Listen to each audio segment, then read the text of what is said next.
Upon my inauguration, I will terminate every open border policy of the Biden administration and commence the largest deportation operation in American history. We have no choice. This is not sustainable. You don't have to know very much to know. I looked at Tucson, Arizona today. Did you see that? Thousands and thousands of people all over.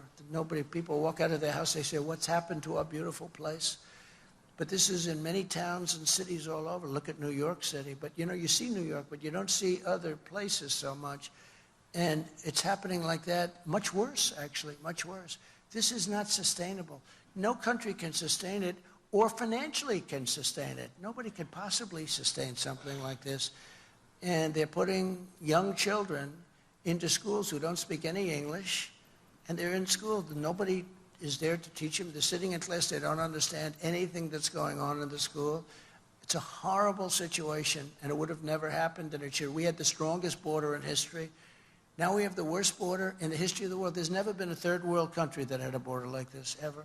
There's never been anything like it. We built nearly 500 miles of border wall. They like to say we built 57 miles. No, we built over 500. In fact, if you look at the various government statistics, we did a great job. And I had to fight Paul Ryan. I call him Paul Rhino. But I had to fight Paul Rhino, and I had to fight Mitch McConnell, another beauty. And I ended up taking the money out of the military. I said, it's an invasion, I'm sorry. And we built 500 miles of wall, which is what it is. It's an invasion. And then was ready to do another. We had already the wall built, and we were going to add another 200. I wanted to do 5. We did 5. I was going to add another 200. We built it. It was all set. All we had to do was erect it. Very simple. Could have been done in 3 to 4 weeks. And then we had the election situation, and they took over. And they actually took it away and put it in faraway places. And Texas wanted to buy it and put it up, and they wouldn't sell it to them. And Arizona wanted to buy it and put it up, and they wouldn't sell it to them. But we got Mexico to give us 28,000 soldiers free of charge. That was an amazing thing. I went to the State Department. I said, Mexico has to do this. They have to do this. And they said, they'll never do it, sir. I said, yes, they will, 100%. And we had a little negotiation with Mexico. And I said to them, listen, if you don't do it. They said, no, we're not going to do it under any circumstances. And I happen to like the president of Mexico, even though he's a socialist, but you can't have everything, right? I like him. He's a good man, but he's a little different than my way of thinking. And I said, no, you're going to do it. And I met with their top representative, and he sort of laughed at me when I said, you're going to give us 28,000 soldiers free of charge. And he said, no, we're not going to do that. I said, here's the story. I have in front of me a piece of paper, and the paper says very strongly that on Monday morning at 7 o'clock, you're going to be charged 25% tariffs on all of the cars that you're sending into the United States. They took 32% of our automobile business prior to us getting there, 32%. They send millions of cars in. I said, we're going to tax you 25% and 25% on every other product you sell into the United States. And he said, sir, do you mind if I make a phone call? It'll just take a minute. And he came back 5 minutes later, and he said, sir, we'd be honored to let you have 28,000. It was rather amazing. Rather amazing. And the woman in the State Department, who's actually a very good woman, she has never won any of these things, but she was a good woman. She said, I've never seen anything like that in my life. But we also got remain in Mexico. That means they stay in Mexico. They don't come in, they stay in Mexico. And Biden ended that. And that was not easy to get. And in fact, they went to a judge to have it terminated. And the judge said, you can't do this. You'll destroy our country. He let it stay. He wouldn't do it. But it terminated in 6 months. And it should have never been done. And deported illegal aliens by the tens of thousands. We had MS-13, the meanest gang.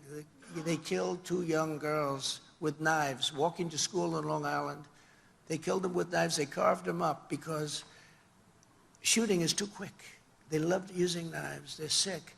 And by the way, we have people in ICE and Border Patrol. They're unbelievable. They're patriots. They're incredible. If we didn't have them, this country would be overrun. They don't get enough credit. And they'll run into a nest of, they call them a nest, and they'll run, and you'll see those fists. And I have a lot of friends that are in these front rows, and some of them are tough, but they don't want this job.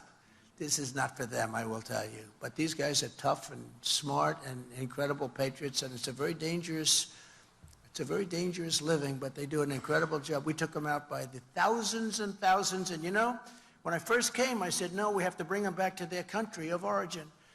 And they said, sir, they won't accept them. Under President Obama, they wouldn't accept them. They would actually put airplanes on the runway so you couldn't land the plane loaded up with gang members and very bad people. Prisoners came into our country. And I said, how much money do we give these countries? Sir, $750 million a year. That's a lot.